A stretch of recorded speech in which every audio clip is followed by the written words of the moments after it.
What's up, everybody? Justin here to do my Impact Wrestling. They're back on pay-per-view live on Sunday nights. I'm very happy for them. They need to be back on pay-per-view, not every month, but they need to do at least 3 to 4 to 5, maybe 6 pay-per-views a year, so they can get their name out there again and let fans know, maybe new fans, to give them a try and watch them again. So it kicked off with Impact Wrestling's Redemption pay-per-view. Kicked off with a match I didn't predict because I didn't know this match was even going to happen. So it kicked off with, I believe both of these guys are in Lucha Underground, because Impact kept announcing during this match that we have a working relationship with Lucha Underground. That's a good thing. That Impact has a working relationship with different wrestling companies. It's only good for them, better for them, and better for the other companies to get more exposure. And Lucha Underground probably gets better ratings, to be honest, than Impact Wrestling does on Pop. But I'm just saying, all these companies that Impact is working with, building a relationship with, to exchange talent, that's a damn good thing, because it feels like there's a bunch of different territories, like there was back in the 80s and the 70s. And all these different territories and companies can help each other and use each other's talents, like Impact is doing with Pro Wrestling Noah in Japan, AAA in Mexico, CMLL, Lucha Underground. It's a good thing. So it kicked off with Aerostar taking on Drago. This was pretty damn good opening match. A lot of lucha chants. And it was a really good match, I thought. Yeah, Drago and Aerostar. Aerostar, the finish was Aerostar hit a flying code breaker. 1, 2, 3. Aerostar wins. It was a good opener. Up next we had the tag team titles. The tag team titles, Impact's tag team titles were on the line. LAX defending no Conan. I don't know where he was. Conan nowhere to be found. Maybe they'll explain why he was missing in a future episode of Impact. I don't know.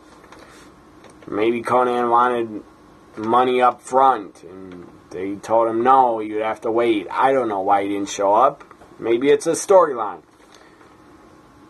So, tag team titles on the line. LAX defending against Eli Drake and his partner. This is not 1998, but Eli Drake's partner was Scott Steiner. Not Big Papa Pump anymore, because he's a lot skinnier and not as many muscles. Thank God. His biceps are not as big as my head anymore. Scott Steiner, I was kind of shocked. He was in the ring a lot and that he did so much. But the guy's moving a lot slower. But Scott Steiner, he didn't do much. He did okay. I guess Scott Steiner, my opinion, Scott Steiner did okay, I guess. For his age and all his injuries, he did okay. In the beginning of the match, there were F.U. Steiner chants. And for his body, I see he looked a lot thinner, less muscles on his arms. I know he had a major infection a couple years ago, I believe, where he could have died from that infection. I don't wish death on him. or any wrestler. So Scott Steiner his body looks like he's about 68 years old, and his face also. He looks like a 68-year-old man. His body is in worse shape than Hulk Hogan's. I'm not joking. It really is. So Scott Steiner, I say, he did okay. For all the injuries he's had, he did okay. He went up to the top rope. Got a couple notes on the match. Scott Steiner did a top rope Frankensteiner. That was pretty damn surprising.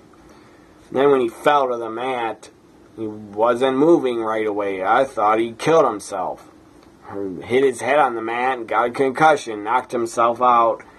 Scott Steiner, you're stupid. You shouldn't have done that. I'm not a fan of yours anymore. I was a fan of his when he's in the Steiner Brothers. And when he was in his prime, the guy did some epic, awesome moves I've never seen before. Like the Tilt-A-World Slam. Like the Frankensteiner. He did some awesome moves. But it's 2018 and Scott Steiner, Big Papa Dump, you're not in your prime anymore. I don't know why he tried that top rope Frankensteiner. You shouldn't have. At your age, that was really stupid. But he did it and pulled it off, and he almost died. Because he fell, he fallen, and he almost could not get up. It took him like 5 minutes to get up. So Eli Drake hits his finisher. It's called what the hell is it called? Eli Drake actually hit a moonsault during the match. That was pretty impressive because I never seen Eli Drake hit a moonsault before off the top rope. Eli Drake hits his finisher called the Gravy Train. Gravy Train 1, 2, 3. Eli Drake and Scott Steiner. Let that sink in. Scott Steiner are the Impact World Tag Team Champions. I got no problem with Eli Drake being a champion. That guy's good on the mic and he's a good worker. Scott Steiner should not be a champion in 2018. He should have not been a champion 10 years ago in 2008. The last time I was okay with him being a champion was the year 2000 when he's WCW World Champion. So during the match, Scott Steiner actually spit out of the ring at some women in the front row. He really spit on them. And then he kept flipping off the fans a lot. That was pretty funny. So Scott Steiner, I can't believe I'm saying this. Scott Steiner is a tag team champion in 2018. No wonder why he returned to Impact. They promised him a tag team title reign.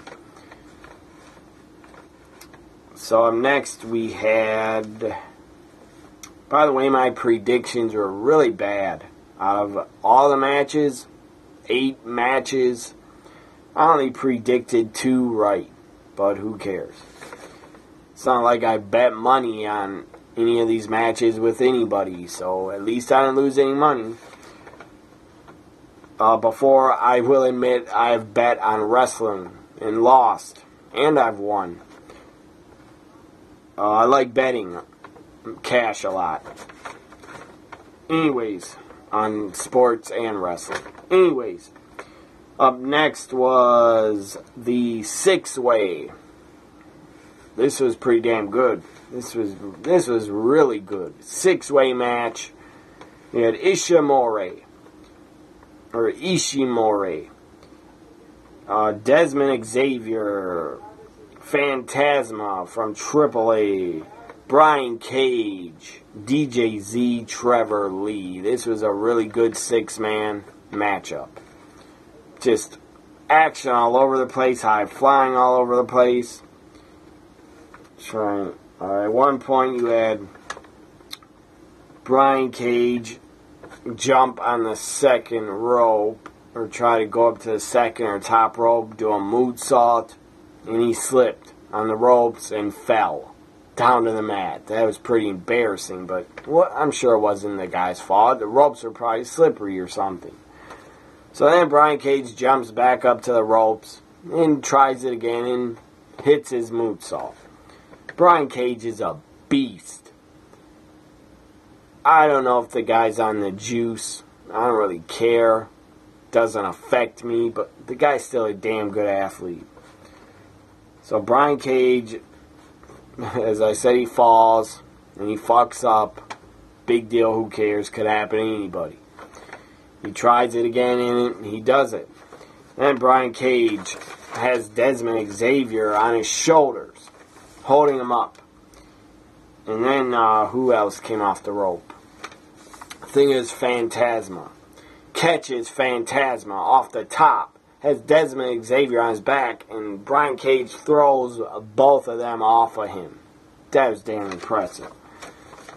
So then after that,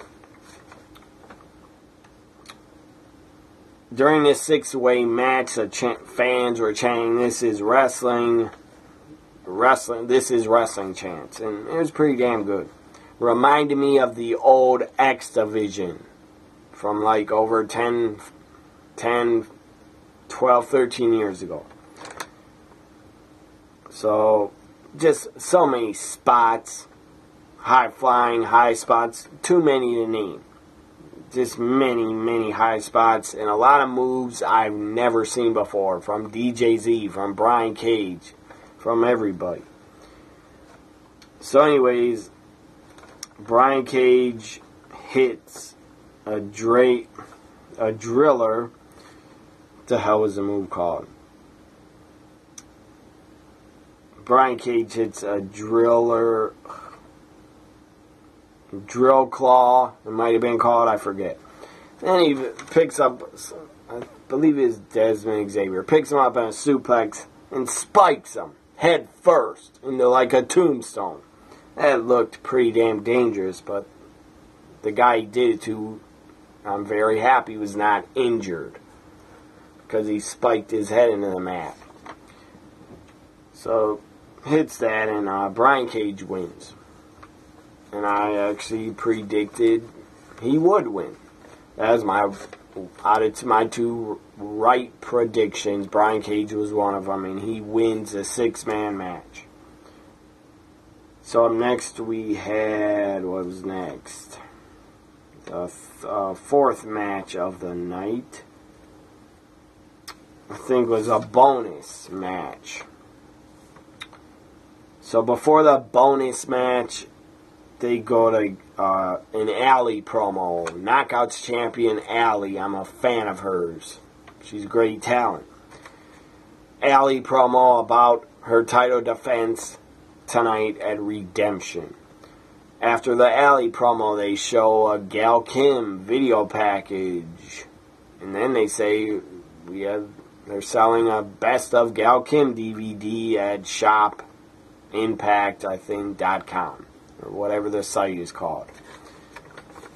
So then we have a bonus match, another bonus match. It's a knockouts match this time. Tara Valkyrie against Kiera Hogan. And Kiera Hogan, I don't know, she was trying to play off Hulk Hogan's gear, red and yellow, but she had her hair dyed red, and part of it was yellow. That was pretty funny. Her gear was also red and yellow, like flame look. So Kiera Hogan against Taya Valkyrie as another bonus match, and then comes out on commentary, makes her Impact Wrestling debut. She's great. She's a great worker, and she looks great also. Tessa Blanchard is on commentary with Don Callis and Josh Matthews. Don Callis, I believe, is the head of running wrestling operations, or the vice president. I don't know what his title is, but I believe Don Callis is in control. I believe he has full control over creative and stuff like that. I like Don Callis. Guy's a good commentator, and I think he's a good, smart guy. I think he'll do well running Impact if Anthem lets him run it for a long time. Because they gotta give Anthem has gotta give Don Callis a chance. Do not get rid of him for someone else. So Tessa Blanchard on commentary, that was awesome to see. Some were complaining, why'd she make her debut on commentary? So what? Who cares? She'll make her in-ring debut on Impact if you watch it on Thursday nights. So Taya Valkyrie wins. I didn't predict it because I didn't know that match was happening. It was a bonus. Up next we had, let's see, what was next? I'm trying to go in order. It was the X Division Championship. Matt Sydal defending against P.D. Williams, formerly of Team Canada. He was very good in Team Canada. P.D. Williams has still got it. Matt Sydal has still got it. Two really good talents, really good wrestlers and workers. P.D. Williams at one point hit his Canadian Destroyer, but Matt Sydal rolled and fell out of the ring. And then, surprisingly, Matt Sydal wins. Matt Sydal wins with, what the hell did he hit? I don't know what the move Matt Sydal hit, but Matt Sydal wins and retains his still X Division champion. Up next, we had the House of Hardcore Rules match. Tommy Dreamer, Moose, Eddie Edwards take on OVE and the scumbag piece of trash, piece of shit, Sami Callihan. Sami Callihan, OVE against Tommy Dreamer, Moose, and Eddie Edwards. House of Hardcore Rules. This got insane, especially after the match. It got really bloody and violent, but I loved it. Anyways, at the end, I did a live reaction for this House of Hardcore Rules match. Check out my live reaction I did. That was fun to watch, and it was fun to do that live reaction. So Eddie Edwards, Tommy Dreamer gets out a barbed wire baseball bat. Sami Callihan has his regular bat. Him and Dreamer throw their bats together. Tommy knocks his bat out of his hands, thank God. I wish Tommy, for real, would have bashed Sami in the head with the barbed wire bat, but he didn't do that. Of course, this was all planned, and Eddie Edwards gets his hands on a barbed wire bat right away. He puts it in the face, in the head, over the eyes, into the eyes. A barbed wire bat. The barbed wire is like right here over Sami Callihan's eyes, like he's pushing it in his face. And then immediately Sami started bleeding. The scumbag piece of shit. I was very happy to see him bleed. It brought joy to me to see that scumbag bleed profusely. I just wish he would have bled out and would have needed a blood transfusion, but I don't think he needed one. So he had a really bad cut, like up here. Obviously, he bladed. He's bleeding a lot. It's running down his face, running down his eye. Like Eddie Edwards really injured his eye to get payback. And as I said, I popped. I marked out. When I saw Sami Callihan bleeding, I was like, yes, yes, please, bleed more. Hit him more in the head with the bat. Put the barbed wire on his cut even more. But then Eddie, the match is over, by the way. Sami Callihan, OVE win. I didn't expect them to win at all, but they did win. Then Sami's all busted open, bleeding profusely. A lot of blood. Not real much, but pretty much. Ties Sami Callihan to the ropes with duct tape. Ties his arms like this with duct tape. He can't move. He can't move. Then, Eddie Edwards gets some of his revenge. First, he kicks him in the nuts. That was awesome. Then he has a Singapore cane, just cracks Sami Callihan in the legs like super hard. Hits him like really hard. I'm sure that felt good to Eddie Edwards to do that after the scumbag hit him in the eyeball with a bat after missing the chair. Just absolutely insanely hard Singapore cane shots to Sami Callihan's legs. He's tied up in the ropes with duct tape. Then he cracks him in his head with the cane like 3-4 times really hard. Referee tries to stop it. Referee gets pushed out of the way by Eddie Edwards. Eddie Edwards has snapped, and I loved it. Eddie hits the ref with the cane. He flies out of the ring. Then OVE tries to save him. OVE gets cracked in the head really stiffly. Just really stiff in the head, cracked with Singapore cane. Both members of OVE are down. Tommy Dreamer gets in, goes in front of Sami, tries to stop Eddie, saying, Eddie, stop doing this, it's enough, it's enough. Because Sami's bleeding a lot. Tommy's trying to stop it. Eddie pushes Tommy into the corner. Tells him, get away. He doesn't give a damn. Eddie wipes Sami's blood on his face because he snapped. And he had a right to. But again, this was all scripted, planned out. But it was still pretty damn violent. And it was still awesome. Everything's scripted. But that bat spot hitting Eddie in his eye, that was not scripted. That was a nightmare. When that happened, that was a fucking nightmare. Anyways, it brought a lot of joy to me to see Sami Callihan bleed like the stuffed fucking pig that he is. I just wish he would have bled more and bled all over the ring and been blood. I wish his clothes would have been drenched in blood. Anyways, Eddie snapped. Out comes his wife, Alicia. Behind him, she tries to touch him on the shoulder, like, say, stop, stop. Eddie thinks it's someone else. Eddie turns around, swings a cane, cracks his own wife in the head with the cane. She's knocked out cold, selling it like she's dead. She's not moving. Tommy gets up, goes right over to her. Immediately, this reminded me of when Tommy Dreamer went up to Beulah McGillicuddy when she was 3D'd by the Dudleys in ECW. And Tommy's screaming and screaming because his girlfriend, Beulah, had her neck broken, storyline-wise.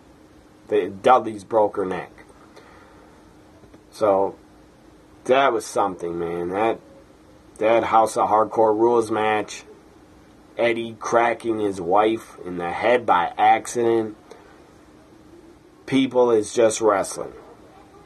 Do not bash Eddie Edwards on Twitter. Do not message him. Do not tweet him that he's a wife beater, that he's hit a woman, he should go to jail. If you people tweet that and attack Eddie Edwards, you're stupid as fuck. It was scripted. It was not real. Okay? He's not a wife beater. He's not. And I wasn't offended by what happened in that match. And after it, I was not offended one bit because it's wrestling. It was great emotion. It was violence. And it was tremendous emotion. And that's when wrestling's at its best. I'm not talking about violent garbage wrestling. I'm not talking about garbage backyard wrestling or garbage wrestling like CZW does. I don't care what anybody says. CZW is garbage wrestling. If they're still doing those light tube matches and all that crap. That's garbage wrestling, and that is like 20 years past its prime to still be doing those type of matches. That is not innovative anymore. That's just lazy. So anyways, by the way, any CZW fans, ECW is always better. because they need to do light 2 matches. So up next was, again, if you were offended by what Eddie Edwards did, and if you were offended by the violence of him hitting his own wife, it was scripted, by the way. If you're offended by that, you should never watch. You should not be allowed to watch wrestling ever again. That's how stupid you are. Because it's scripted. Also, by the way, there is no Santa Claus.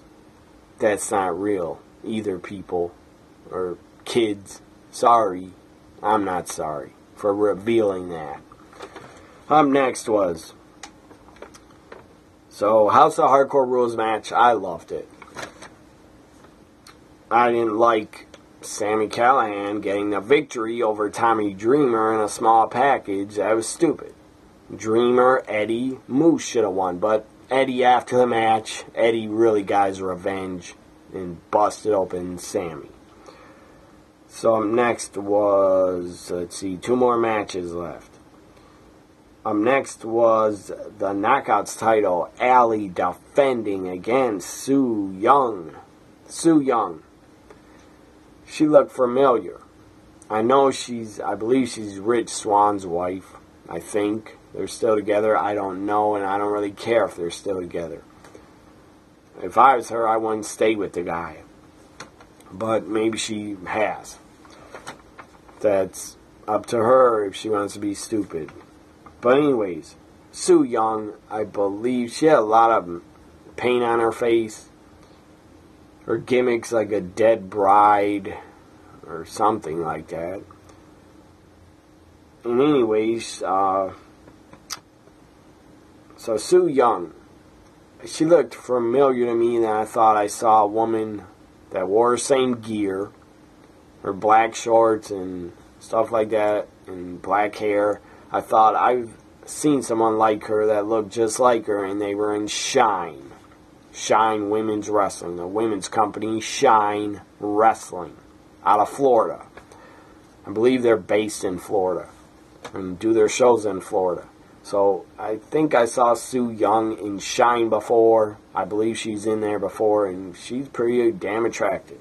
And she was a good worker. She impressed me during this match, and she had a pretty cool gimmick. It's not as cool as Rosemary's, but Su Young's gimmick, the Dead Bride, it was pretty cool. Something different. And she's been doing this gimmick, I was told. She's been doing that Dead Bride gimmick with, like, blood on her dress and blood on her body, like red paint on her body. She's been doing the gimmick before Rosemary, and I guess for a couple years. And they're 2 totally different gimmicks anyway, but still, Rosemary, she plays her gimmick the best out of anybody in wrestling, in my opinion. Rosemary does it the best. Her character the best out of anybody. So Allie wins and retains the Knockouts title. Allie's great. She's a great worker. And she's an even better person. She's really nice on Twitter to her fans. How do I know that? Because Allie has liked a lot of my tweets in the past. So up next we had the main event, Austin Aries defending against Pentagon Jr. and Phoenix. This match was a damn good triple threat 3-way. Phoenix, the guy's an awesome high flyer. The guy did some epic high flying moves. He hit like 6 revolutions to the floor. That was awesome. He hit a swanton bomb. That was damn impressive. Looked like he was almost going to break his neck. But gladly he did not. He tucked his head just in time last minute. So Phoenix, I never seen the guy work before because I watched a tiny bit of Lucha Underground in the first season, but I forgot how good the guy was. So Phoenix is awesome. Guy's an awesome high flyer. This main event was much better than Austin Aries, Alberto ever would have been. That's for damn sure. Austin Aries, both of them were laid out in the ring. Austin Aries hits a double 450 splash on them, pins them both. Double pin by Aries, the Impact World Champion. By the way, Aries was defending the Impact World title against Phoenix and Pentagon Jr. So, double 450, so that's a 900. That was awesome. Not a double pin, but they kicked out. Pentagon Jr. hit a package pile driver and a Gory Guerrero special at the same time. That was epic. Then he grabs Aries' arms. Pentagon Jr. snapped his arm back like he broke it. It was insane looking. It was sick. I don't know if Aries is double jointed, but it looked sick. Like he really popped his shoulder out of the socket or something. So then Pentagon picks up Aries. It's like a Michinoku driver pinning combination. 1, 2, 3. It was pretty shocking. Pentagon Jr. From Lucha Underground. I believe Lucha Underground starts the new season, I think in May or June, on El Rey Network. I'll probably try to watch it, because I do get El Rey Network. So Pentagon Jr. is the new Impact World Champion. This is the new Impact Wrestling. New Impact Wrestling. Under new management. Anthem still owns them, but this is, I believe, Don Callis' Impact Wrestling. Pentagon Jr. The guy's very, very good. Pentagon Jr., the new Impact World Champion. Pretty damn cool. It's something different. It's, Mexican star is a world champion of a major company. That's pretty awesome. So Pentagon Jr. wins. Is a very good main event. I enjoyed it. I enjoyed Impact Wrestling's Redemption pay-per-view. Out of a rating from 1 to 10, I would give it a 7.5. I enjoyed it. Did you watch it? If you watched Redemption, and I hope you ordered it, like I did. Anyways, what was your rating on it? From 1 to 10. 10 being the best, 1 being the worst. What did you give Redemption? What did you think it was? A 1 or a 10 or a 8 or a 7 or a 6? Whatever. Or a 5. This ends my Impact Wrestling Redemption review. I'm glad, really glad I watched. Really, really glad I got it on the Global Wrestling Network is where I watched it on the app, on my computer. So anyways, on the desktop of their website through a computer, because I'm not going to watch pay-per-view on my small phone screen. That would be stupid. Next pay-per-view, by the way, I think I wrote it down. Slammiversary. The next time Impact Wrestling's on pay-per-view is 2 days before my birthday, July 22nd. From Toronto, Canada is Slammiversary. That's when Impact is back on pay-per-view, July 22nd. Check it out. Give Impact Wrestling a try again. Just give them a try. So under new management, under new head of creative, stuff like that. Hope you enjoyed the review. Bye for now, everybody.